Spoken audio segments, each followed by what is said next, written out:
Today we are going to start the third part of this electrostatics, or the third chapter of electrostatics, that is electric potential. Till now we have studied about the concept of electric field intensity, how to find the various conditions, various derivations regarding the electric field intensity at any point.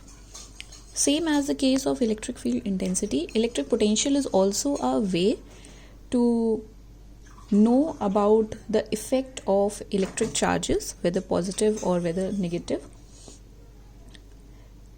Electric potential, as you have studied in previous classes also, like in 10th class, this concept has been explained. Say for any charge, say there is a positive charge, a source charge, and because of this source charge there will be some electric field around it. Even if it is a negative charge, there will be some electric field, okay? And we have to move a unit positive test charge which is present at infinity. At infinity means it is outside this test charge, this Q naught, small unit positive test charge. This test charge is basically outside the electric field of this source charge. That means at a very, very far distance. That is why we are saying at infinity. Okay. If we want to move this test charge in the electric field of some other charge, we will need to do some work. Okay.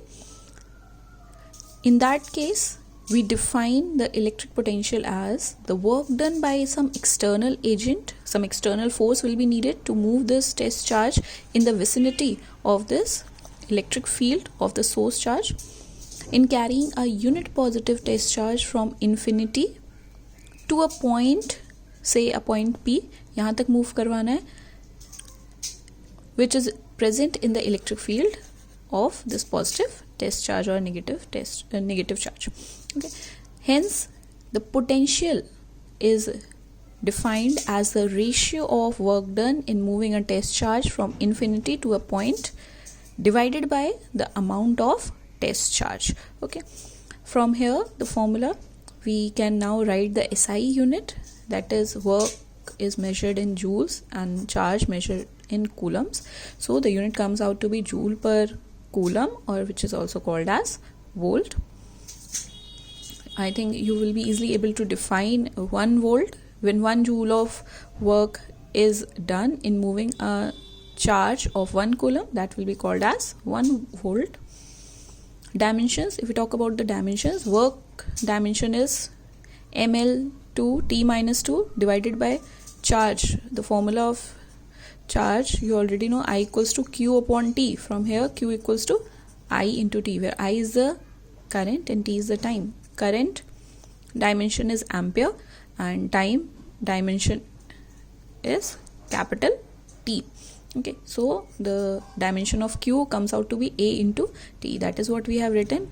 Rearrange the terms, we will get the dimension of electric potential.